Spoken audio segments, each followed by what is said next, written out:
tous, on se retrouve aujourd'hui dans cette nouvelle vidéo avec une adaptation du jeu Spooky Wookie, donc pour ceux qui connaissent, mais cette fois-ci donc ce sera avec des mots.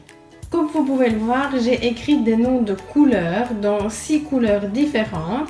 Alors il y a des cartes avec un mot, des cartes avec 2 fois le même mot donc dans la même couleur et des cartes donc avec 3 mots.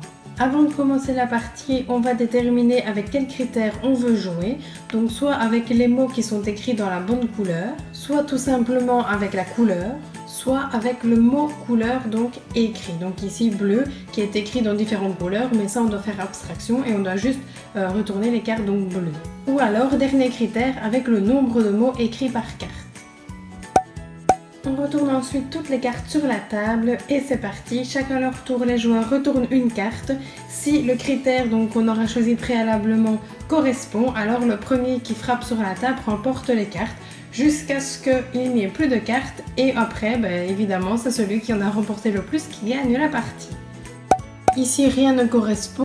Ici, si le critère sélectionné était la couleur, je peux frapper sur la table et je remporte la carte noire et la carte rose puisqu'elles sont toutes les deux écrites en vert. Ici, si on joue avec le critère nombre, on peut remporter les 2 cartes puisqu'il n'y a que 2 mots sur chaque carte. Ici, je remporte avec la couleur. Et ainsi de suite, donc jusqu'à ce que toutes les cartes aient disparu de la table ou du moins que toutes les associations possibles soient attrapées.